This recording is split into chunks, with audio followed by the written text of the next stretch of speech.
अलग भैया वायर आया है, बहुत छीछा लेदर हो जाएगी। जिसका पहुंच जा रहा है पहुंच जा रहा है। तार छोड़ो भाई, ये तार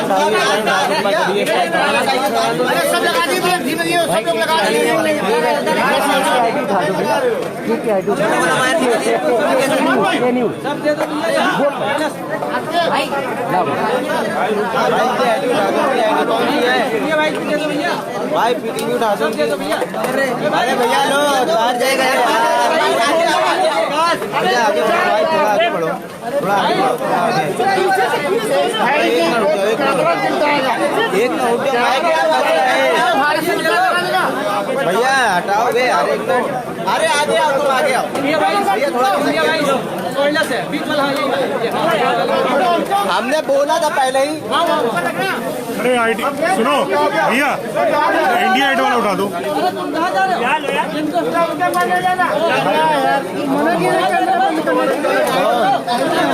कौन मना किया? अरे आप वाली उठाओ। एक सेकंड रुको भाई, आईडी छोटू पर हाँ ठीक है। नीचे तो करो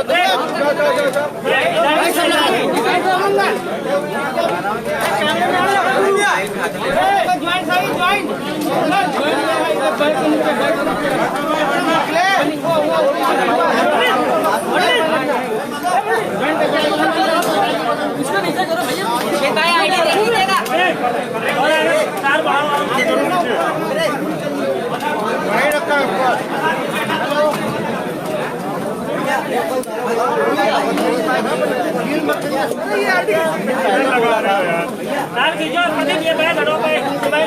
भैया ठीक है भैया।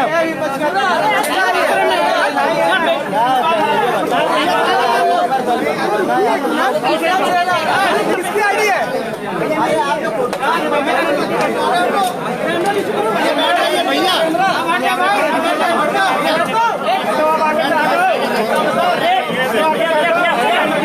नीचे करो, नीचे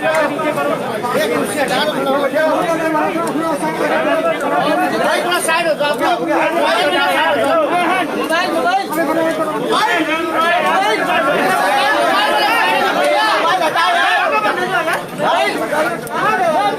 भैया आगे आगे वो उनको भी बोलो, उनको बोलो नीचे होने के लिए। भैया हट जाओ।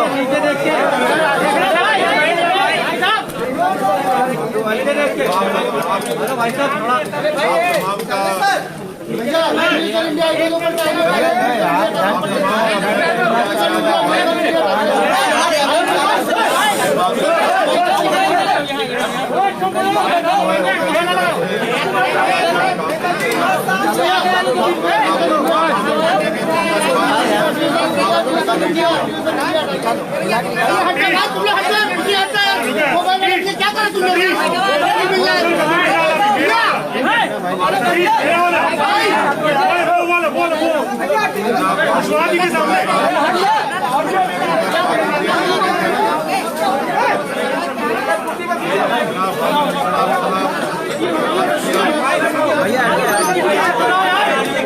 अरे यहाँ चुप रहोगे।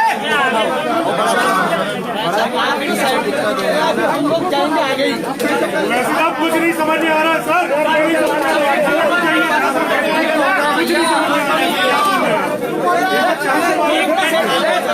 शांत हो जाओ यार, सर करो यार। मोबाइल भाई साहब हो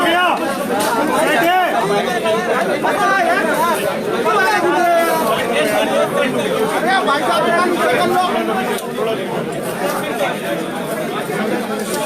भैया सुन ले को। अरे भाई ना फोटोग्राफर बाइक क्यों नहीं गए? आगे जाओ बाबू सिंह कुशवाहा साहब उपद्रव कर रहे हैं सब। जन अधिकार पार्टी के अध्यक्ष हैं। जनाब वामन मिश्राम साहब राष्ट्रीय परिवर्तन मोर्चा के अध्यक्ष हैं। रामचरण कश्यप साहब भारतीय वंचित पार्टी के जनता क्रांति पार्टी के नेशनल प्रेसिडेंट बहुजन मुक्ति पार्टी और जनाब शौकत अली साहब जो AIM के यूपी के अध्यक्ष हैं। फिर से रिपीट करें, इसमें चल रहे। तो हम तमाम ने मिलकर ये फैसला किया है कि हम लोग उत्तर प्रदेश के आने वाले विधानसभा में हम सब लोग मिलकर चुनाव में हिस्सा लेंगे और तकरीबन 95% सीट्स पर जहां पर हमारे कैंडिडेट होंगे किस पार्टी के होंगे वो तय हो चुका है। तीसरी बात हमने तय की है कि अगर उत्तर प्रदेश की जनता हमको अपने आशीर्वाद से, अपने दुआओं से और अपने वोटों से कामयाब करती है तो ये जो अलायंस बना है इसके कन्वीनर जनाब बाबू सिंह कुशवाहा साहब रहेंगे और उसमें ये भी तय किया गया है कि अगर उत्तर प्रदेश की जनता इस अलायंस को, इस मोर्चे को सत्ता देती है तो ये तय हुआ है कि 5 साल के टेन्योर में 2 मुख्यमंत्री होंगे, एक OBC समाज के और एक दलित समाज के, और 3 डिप्टी CM होंगे जिसमें मुस्लिम समाज का भी होगा। तो ये 4 अहम बातें मुझे आप तक बताना था, आप तक पहुंचाना था। अब मैं माइक देता हूं जनाब बाबू सिंह कुशवाहा साहब को, मैं माइक देता हूं जनाब श्री वामन मिश्राम साहब को जो राष्ट्रीय परिवर्तन मोर्चा के अध्यक्ष हैं, वो आपसे बात करेंगे।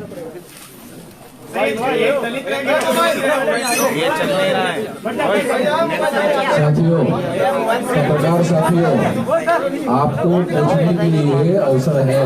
अभी हम अपनी बात आपके सामने रखते हैं, उसके बाद सवाल जवाब होगा। मैं केवल एक बात कहना चाहता हूं कि ये सारा गठबंधन जो है हम लोगों ने मिलकर किया, इसमें अभी जो महत्वपूर्ण 5 पार्टियां हैं और उसके साथ साथ और भी दल इसमें आ सकते हैं, इसके लिए अभी दरवाजे बंद नहीं है।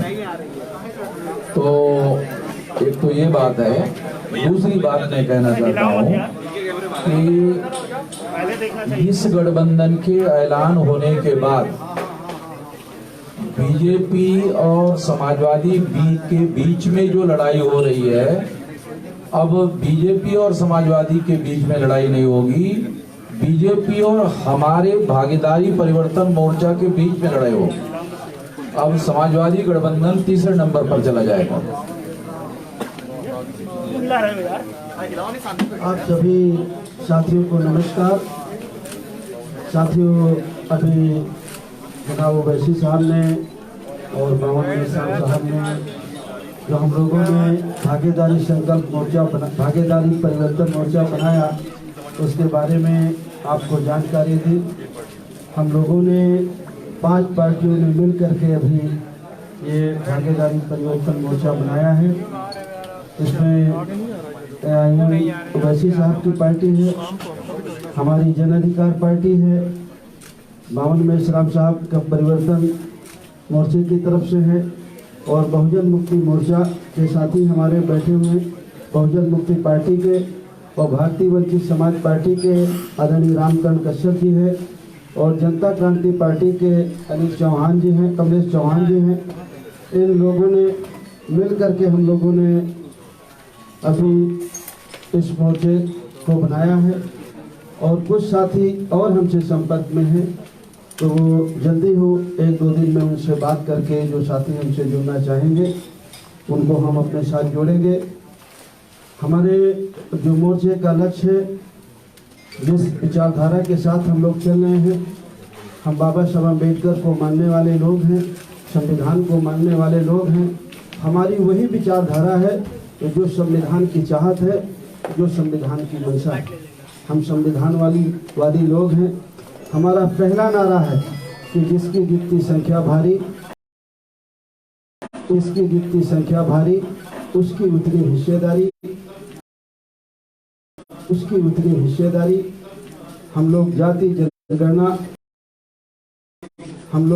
जनगणना कराने के पक्ष में है। एक समान शिक्षा पद्धति, निःशुल्क शिक्षा और अनिवार्य शिक्षा। नई शिक्षा नीति के आड़ में जैसे पिछले साल कोरोना महामारी की जब शुरुआत हुई और 2 महीने सबको पूरे देश को बंद करके अंदर रखा गया। उस 2 महीने में जो 4-5 कानून बने, एक कृषि का कानून बना जिसको अभी वापस लिया गया। एक साल किसान आंदोलन करते रहे। उसी तरह कृषि के बाद बिजली का कानून बना, लेबर एक्ट बना और नई शिक्षा नीति भी बनी। वो नई शिक्षा नीति ऐसी है कि जिस दिन वो जमीन में उतरेगी उस दिन हम सभी को पता चलेगा कि वो हमारे हित में है या हमारे बच्चों के नुकसान में। हम जहाँ तक समझ पाते हैं वो नई शिक्षा नीति भी कृषि कानून की तरह वो भी हमारे और आपके बच्चों के हित में नहीं है।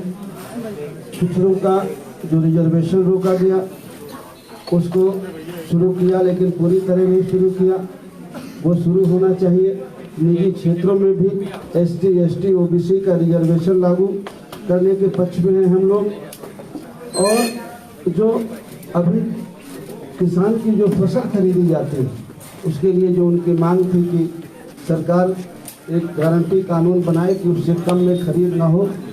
हम चाहते हैं कि अगर इस देश प्रदेश की महान जनता हम लोग उत्तर प्रदेश में भागीदारी परिवर्तन मोर्चा को अगर अपना सहयोग और पक्ष देती है तो हमें चाहेंगे कि उनकी उपज का सही मूल्य मिले, अच्छा मूल्य मिले, तो मूल्य की उनकी गारंटी दी जाए। किसानों को खाद बीज सस्ता हो, सिंचाई किसानों के लिए फ्री हो, घरेलू बिजली गरीब और कमजोर की फ्री हो, किसानों के गन्ने का भुगतान हो, छोटे दुकानदार जो मझोले दुकानदार हैं और किसान हैं उनके जो कर्जे हैं वो माफ़ किए जाएं। कानून व्यवस्था की बहुत बड़ी बात है उत्तर प्रदेश में, चाहे वो समाजवादी पार्टी का शासन रहा हो, चाहे आज भारतीय जनता पार्टी का शासन हो। कानून व्यवस्था की स्थिति बहुत खराब है, बहुत दयनीय है।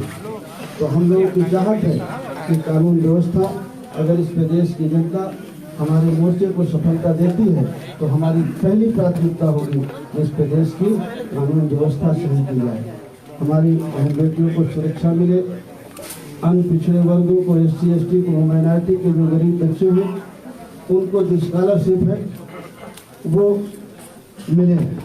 पुरानी पेंशन बहाली का एक मामला आया है। कुछ लोगों ने कहा है कि हम पुरानी पेंशन बहाल करेंगे, लेकिन इस बारे में मैं एक बात कहना चाहता हूँ। जब इस देश के प्रधानमंत्री माननीय अटल बिहारी वाजपेयी जी थे, उन्होंने पुरानी पेंशन को बंद कर दिया था। अब पेंशन नहीं दी जाएगी ऐसा उन्होंने कानून बनाया था। उस समय प्रदेश में समाजवादी पार्टी की सरकार थी और सबसे पहले अगर उस कानून को किसी ने माना तो उत्तर प्रदेश की सरकार ने माना। पिछली बार 5 साल समाजवादी पार्टी की सरकार रही, उन्होंने पुरानी पेंशन बहाल नहीं की। अभी भी बंगाल में पुरानी पेंशन लागू है। बहुत सारे प्रदेशों ने धीरे धीरे करके उस पेंशन को खत्म किया, लेकिन सबसे पहले अगर खत्म किया तो उत्तर प्रदेश की समाजवादी पार्टी ने खत्म किया। आज वो जरूर कहते हैं कि पुरानी पेंशन वो बहाल करेंगे, लेकिन वो करेंगे या नहीं करेंगे, लेकिन अगर इस मोर्चे को लोग सहयोग देते हैं, बहुमत देते हैं, तो ये मोर्चा जरूर पुरानी पेंशन को बहाल करेगा। ऐसी कुछ मुद्दों के साथ हम लोग चुनाव में जा रहे हैं। हमारे सीटों के बंटवारे में कोई विवाद नहीं है। लगभग 90-95% सीटों पर हम लोगों ने काम कर लिया है। कुछ लिस्टें हमारी जारी भी हो गई हैं। आने वाले 2-3 दिन में हमारी सारी लिस्टें जारी हो जाएंगी। कुछ यही कुछ बातें आपको जानकारी में देना था। ओवैसी जी, आप कहते हैं कि मुसलमानों का मुख्यमंत्री उत्तर प्रदेश में होना चाहिए, आप जो मुख्यमंत्री बनाएंगे उसमें एक मुसलमान को बंद कर दो। कहाँ नाम है? हमेशा साहब, अरे भैया हमने कहा था कि हिस्सेदारी की लड़ाई है और हमारे राष्ट्रीय स्पोक्स पर्सन आसिम अफताब साहब ने नीचे बैठकर भी किया जा सकता है, डिप्टी सीएम दूसरों का काम मत बिगाड़िए। मुसलमान होना चाहिए, वो भी कैंपस में कि हम लोग कह रहे हैं।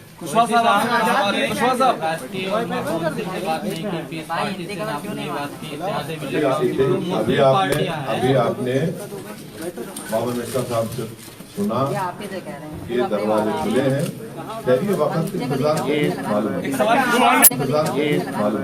जो अन्य पार्टियां आ रही है उसमें वीआईपी भी आपके साथ ही है सर? वीआईपी पार्टी भी आ रही है आपके साथ? कुशवाहा साहब आपके साथ? कुशवाहा साहब, आपने बहुत वीआईपी पार्टी भी आ रही है क्या? आपने बहुत सारी कोशिश कवायद की, आपने बहुत सारी कोशिश कवायद की। अब जो है आखिरी मौके पर जो ओवैसी साहब के साथ आप आए हैं, ये विकल्प या पहले से आप इस पर काम कर रहे थे, क्योंकि ऐन मौके पर आप सामने आए। थोड़ा सा नीचे जिस विचारधारा के हम लोग पिछले 4 महीने से मैं क्या करूंगा? पिछड़ा दलित अल्पसंख्यक भाईचारा बनाओ सम्मेलन पूरे प्रदेश में बनाओ सम्मेलन पूरे प्रदेश में कर बनाओ सम्मेलन पूरे प्रदेश में कर रहे हैं। आपको अच्छी तरह से जानकारी होगी, आप लोगों ने हमें दिखाया हो या ना दिखाया हो, लेकिन प्रदेश में अगर सबसे ज्यादा कार्यक्रम किसी पार्टी ने किए हैं तो जन अधिकार पार्टी ने किए, और हम सब लोगों ने एक दूसरे से सहयोग लेकर के पूरे प्रदेश में 4 महीने से चतुर्मासा में भी हम लोग नहीं बैठे, पिछड़ा दलित अल्पसंख्यक भाईचारा बनाओ सम्मेलन हम लोग कर रहे हैं। और जो हम कर रहे हैं, जिस विचार के आदमी हैं वो आपके सामने हम देख रहे हैं, देख लीजिए, पिछड़ा भी है, दलित भी है, अल्पसंख्यक भी है। इसमें से मुख्यमंत्री का चेहरा कौन होगा? क्योंकि भाजपा में तो सीएम योगी आदित्यनाथ है, सपा और आरएलडी के गठबंधन में अखिलेश यादव है, आपके गठबंधन में कौन मुख्यमंत्री का चेहरा है? देखिए, अब हमारे गठबंधन में अभी तो मुझे आप लोगों ने कहा है कि मैं संयोजक हूँ, बाकी अब आप लोग से पूछ लीजिए। अभी आप लोगों के सामने हम लोगों ने सलाह मशवरा करके घोषित करने के लिए ओवैसी साहब को कहा था, और ओवैसी साहब ने घोषित किया कि इस गठबंधन के 2 मुख्यमंत्री 5 साल के टेन्योर में हों। ये पिछड़े वर्ग का होगा, जो हमारे सामने बाबू सिंह जी है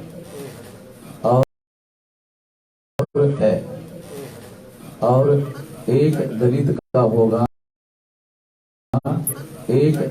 होगा, गणेश विकास का होगा, उसका चेहरा घोषित किया जाएगा, और 3 डिप्टी सीएम होंगे, उसमें डिप्टी सीएम एक मुस्लिम होगा, बाकी 2 लोगों के नाम जो है वो 2-3 दिन के अंदर घोषित किए जाएंगे।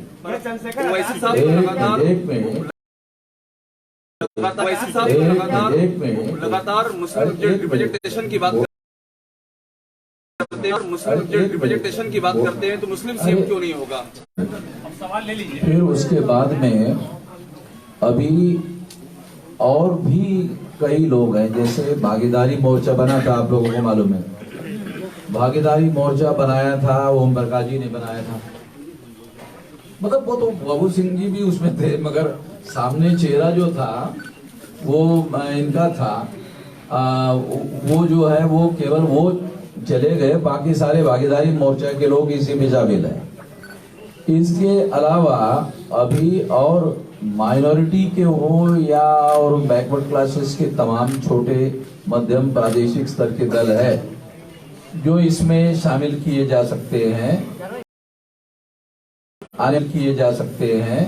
आने वाले समय। ओवैसी साहब, आपसे सवाल है,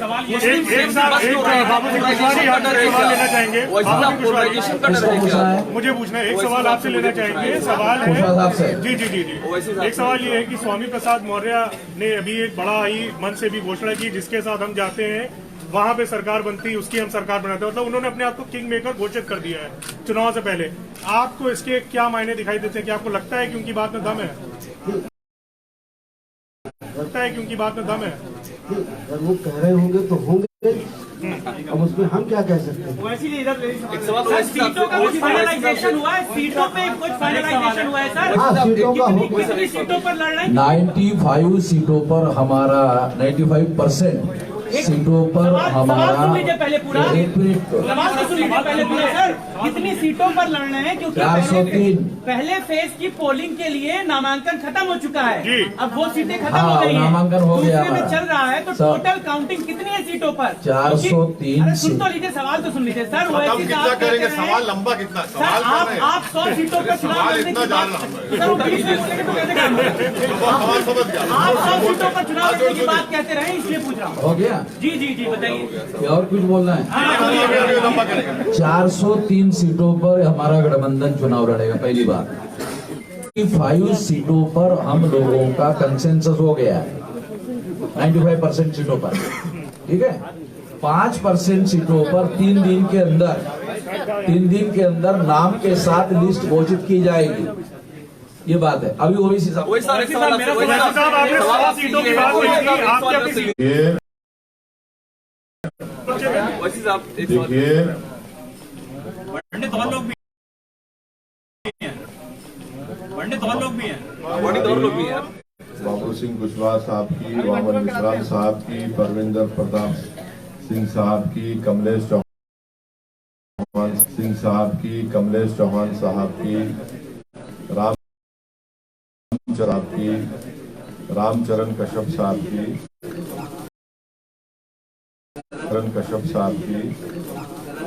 रामकरण कश्यप साहब की।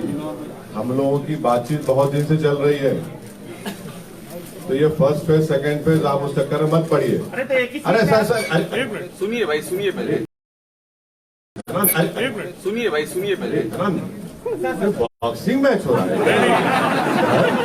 बोलिए भाई साहब। Continue sir, continue. Sir continue, खबर रखिए।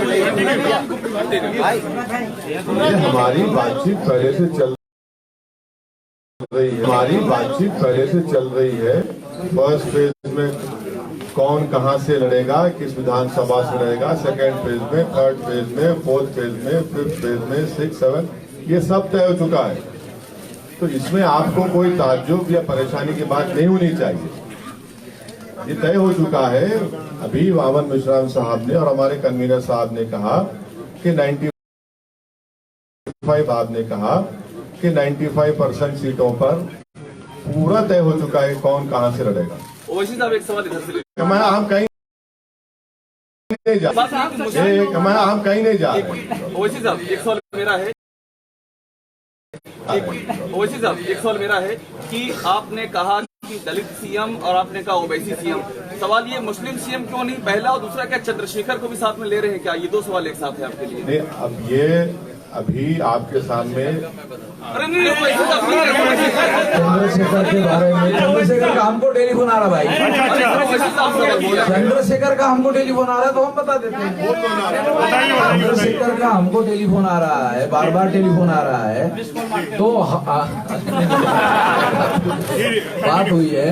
तो वो जो हमने पहले कहा ना हमको कि दरवाजे खुले हैं, तो फिर वो बातें होंगी ना। टेलीफोन आ रहा है आपको। ओवैसी साहब, एक सवाल आपसे। तौकीर रजा साहब ने, चलो आप पूछ लीजिए। एक सवाल ले लें। एक सवाल सर, तौकीर रजा साहब ने अभी कांग्रेस पार्टी को समर्थन दिया है।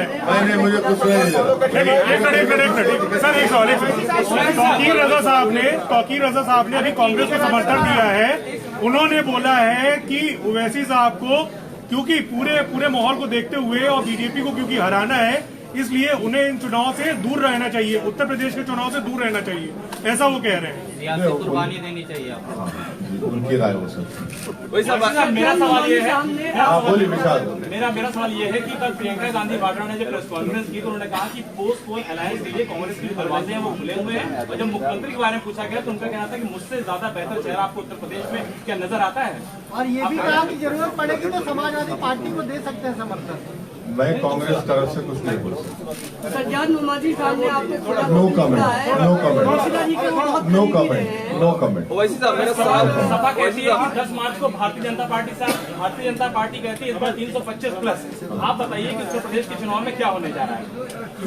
आपका गठबंधन कहाँ खड़ा होगा? क्या तीसरे स्टेज की लड़ाई के लिए ये लड़ाई है? देखिए, ये जो लड़ाई है, ये पूरे कमजोर लोग मिलकर एक ताकत बन रहे हैं और ये 99% वर्सेस 1% की लड़ाई है।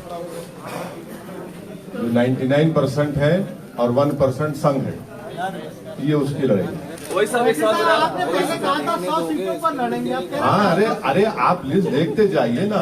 नहीं तो 403 पे अब बात अरे हो रही है तो 150 पे लड़ेंगे, हमारे 200 पे अरे लड़ेंगे। पूरे नंबर आ जाएंगे आपके, पूरे नंबर आ जाएंगे आपके पास। क्यों आप फिक्र मत रहिए, मुतमईन रहिए। मुस्लिम सीएम के इशू पर आप कुछ बता नहीं रहे हैं कि वो क्यों जैसे नहीं? 2027 पश्चिम में बड़ी दावेदारी अरे आपकी जाओ यार, की सवाल हो जाएगा ना पूरा। सुनिए, ये बात तय हो चुकी है जिसका जिक्र अभी हमारे कन्वीनर साहब बाबू सिंह कुशवाहा साहब ने कहा, वामन मिश्रा साहब ने कहा, उसी पर हम कायम हैं। सर आजम खां की अरे रिहाई अभी- के हवाले से आजम खां की रिहाई के हवाले से आप आवाज बुलंद किए हैं। अब्दुल्ला आजम ने कहा है कि अगर हमारे सच्चे हमदर्द हैं तो उनको उनकी वजह से जो सियासी नुकसान हो रहा है उस पे देखना चाहिए। तो उनको अपना नुकसान किससे हुआ वो पहले समझ लें। उनको किससे नुकसान हुआ वो उस बात को समझ लें। कोई ऐसी सीटें हैं जिसमें बाबू सिंह कुशवाहा जी पार्टी और आप ना, दोनों ने एक साथ नो, प्रत्याशी- नहीं है, बिल्कुल नहीं है, सब क्लियर नहीं है, बिल्कुल नहीं है, सब क्लियर है। लेकिन पश्चिमी उत्तर प्रदेश में आरएलडी और सपा के ऐसे कैंडिडेट्स हैं जो कि सपा के भी नामांकन हो रहा है और आरएलडी का भी नामांकन हो रहा है। क्या सिर्फ फुटबॉल की शुरुआत नहीं हो गई है? अच्छी बात है ना,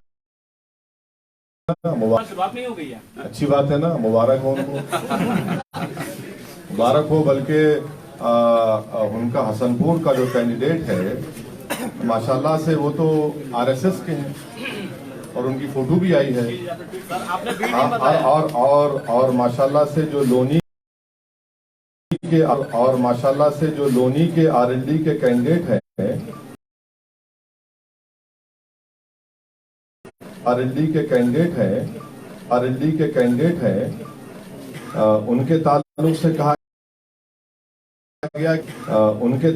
कहा गया कि दिल्ली के नॉर्थ ईस्ट के राइट्स में भी उनका जिक्र खैर आ रहा है, वो बता दें वो भी। तो अब ये तो ऐसा है, तो ये ठीक है, आ रहा है सामने, देखिए। बाबू सिंह कुशवाहा जी आपके पुराने साथी ओम प्रकाश राठौर कह रहे हैं कि उनकी पार्टी का नाम है जन अधिकार, लेकिन कोई उनका वो है नहीं इस समय, चाहे 403 पे लड़े कोई फर्क नहीं पड़ेगा। कोई बात नहीं, कह सकते हैं बड़े नेता हैं, हमें उनकी बात पर कुछ नहीं है। बड़े नेता का डिफिनेशन इसमें क्या है कुशवाहा साहब? कुछ आप रहस्यमय चीज बता रहे हैं। कितने बड़े नेता हैं? देखिए और तो मैं सबसे बात करता हूँ, लेकिन अभिषेक जी से मैं बहुत डरता हूँ। मैं आप सबके बीच में कह रहा हूँ, अभी ये मुझे थोड़ी देर पहले पा गए थे तो मैं दौड़ के भागा, तब भी ये मुझे पकड़ लिए। तो देखिए, अपने अपने आदमी के, हर आदमी के अपने दावे हैं, हर पार्टी के अपने दावे हैं। बीजेपी गठबंधन के अपने दावे हैं, बीएसपी के अपने दावे हैं, कांग्रेस के अपने दावे हैं, समाजवादी गठबंधन के अपने दावे हैं। सब अपने अपने कुछ भरोसे में, कुछ उनको जानकारी होगी तो कह रहे हैं। हम भी भरोसे के साथ कह रहे हैं कि हम भी पूरी मजबूती के साथ लड़ेंगे और किसी से कम नहीं लड़ेंगे और किसी से कम जीतेंगे। आप उनके साथ जाए, बात नहीं बनी थी। देखिए संपर्क राजनीति में जैसे 2-4 महीने पहले समाजवादी पार्टी से भी हुआ, कांग्रेस के भी लोगों से बातचीत होती है, बीजेपी के लोगों से भी बातचीत है। बातचीत का कोई मतलब ये नहीं है कि नहीं हमारा अलायंस हो रहा है। जो हमारा अलायंस हो रहा है, आज हम पिछले 3 महीने से हम लोग बातचीत कर रहे हैं और जो आपकी एक कंफ्यूजन है कि फर्स्ट फेज का नामांकन हो गया, हम लोगों की सहमति थी। हम लोगों ने नामांकन हमारे कैंडिडेटों ने किया है हर सीट में, कहीं आपने किया है, कहीं आपने किया है, कहीं आपने किया है, कहीं आपने किया है। तो सारे कैंडिडेट हैं और हमारी पूरी कोशिश है कि 403 में कोई सीट छूटे ना और हम लोग मिल करके 403 सीटों में पूरी मजबूती के साथ लड़ेंगे। अरे ओवैसी साहब, पीस पार्टी को पूर्वांचल में आपने सपोर्ट कर कोई लेट नहीं हुआ, हम नहीं लेट हैं, हमारी पूरी तैयारी है। ओवैसी साहब 30 पार्टी को 30 पार्टी आज अखिलेश यादव ने आरोप लगाया है कि क्योंकि भाजपा में आज बैन प्रचार वाहन आज डिजिटल जो तैयारियां थी उनकी तैयारियां पहले से थी। क्या चुनाव आयोग के अधिकारियों ने बीजेपी को पहले से ही लीक कर दिया था कि डिजिटल प्रचार होना है? क्या आप मानते हैं कि अधिकारियों ने कुछ लीक की थी चुनाव आयोग की? और इसी से जुड़ा हुआ सवाल एक मिनट देखिए, जितने पॉलिटिकल पार्टी का और पॉलिटिकल पार्टी का आपने भी नाम लिया, क्या समाजवादी पार्टी ने इलेक्शन कमीशन ऑफ इंडिया को लेकर लिखकर ये कहा कि फिजिकल रैलीज अलाउ की जाए? सिवाय हमारी पार्टी के किसी एक पॉलिटिकल पार्टी ने इलेक्शन कमीशन ऑफ इंडिया को लेटर नहीं लिखा। मैं शुक्रगुजार हूं इलेक्शन कमीशन ऑफ इंडिया के चीफ इलेक्शन कमिश्नर का कि हमारी उनसे नोटिफिकेशन आने के 2 दिन के अंदर वो हमसे फोन पर बात किए। हमने उनसे रिक्वेस्ट किया कि सर आप कम से कम एक पॉलिटिकल पार्टी को एक विधानसभा में 500 लोगों के साथ फिजिकल रैली करने की इजाजत दीजिए, पूरा कोविड नॉर्म्स को फॉलो करते हो। और फिर हमने यही बात को चीफ इलेक्शन कमिश्नर को लिखकर भी दिया। हमने कहा कि फ्री एंड फेयर इलेक्शन का मतलब यह है कि सबको एक लेवल प्लेइंग फील्ड मिले। तो आपको भी लिखकर देना चाहिए था, आपने क्यों लिखकर नहीं दिया? हमने तो लिखकर दिया है और हमको यकीन है कि इलेक्शन कमिश्नर उस पर गौर करेंगे और उस पर एक फैसला लेंगे। अब जब किसी पॉलिटिकल पार्टी को फिजिकल रैली की और पदयात्रा की परमिशन नहीं है तो फिर हमको जो कर सकते हम करना पड़ेगा ताकि हमारा मैसेज, हमारा पैगाम जनता तक पहुंच सके। शिवपाल सिंह संपर्क में क्या आप लोग? शिवपाल सिंह यादव से भी संपर्क में वही सब आप लोग नहीं है, मगर हमारे तालुका शिवपाल यादव साहब से पर्सनली है और रहेंगे। आज बीजेपी ने चुनावी रथ निकाला है करीब सैकड़ों, जिसमें पोस्टर लगे हैं, एलईडी लगी हुई है। आपने कहा चुनाव आचार संहिता का उल्लंघन है। अगर वो परमिशन नहीं लिए है ईसीआई से तो जाहिर एक्शन लेना चाहिए। अगर परमिशन लिए मुझे नहीं मालूम, लिए नहीं। सर, इलेक्शन कमीशन ने जिस तरीके से कहा कि वर्चुअल रैली होगी, ऐसे में छोटी पार्टियां जिनके पास संसाधन नहीं है उस लेवल पे, वो क्या अपने मतदाताओं तक अपनी बात पहुंचाएंगे? उसका तरीका क्या होगा? और क्या आप इलेक्शन कमीशन से फंड का रिकमेंड करेंगे छोटी पार्टियां? इलेक्शन कमीशन से फंड करने का तो वो तो एक नया कानून बनाना पड़ेगा, वो अभी पॉसिबल नहीं है। मगर अब जो भी है जिस तरह से है उसको हमको देख के आगे बढ़ने की जरूरत है। सवाल ये है कि मुजफ्फरनगर में अभी तक की सभा है कि कोई भी मुस्लिम कैंडिडेट नहीं है। क्या मुजफ्फरनगर दंगों में जो चीजें हुई थी उसको आप सफाई करने की कोशिश की जा रही है ताकि मुस्लिम कैंडिडेट ना हो आपके सामने? मेरा मानना यह है कि एक बहुत ही सोफिस्टिकेटेड तरीके से वहाँ पर अल्पसंख्यक समाज की पॉलिटिकल वॉइस को दबाने की कोशिश होगी। ईवीएम से सर कैसे लड़ा जाएगा? ईवीएम का जो सवाल है उस पर क्या कहेंगे? आपको शक है? सभी को है, बहुत सारे लोगों को है जी। वामन देव साहब उठाते रहे ईवीएम का मुद्दा, काफी वामन देव साहब ने काफी उठाया।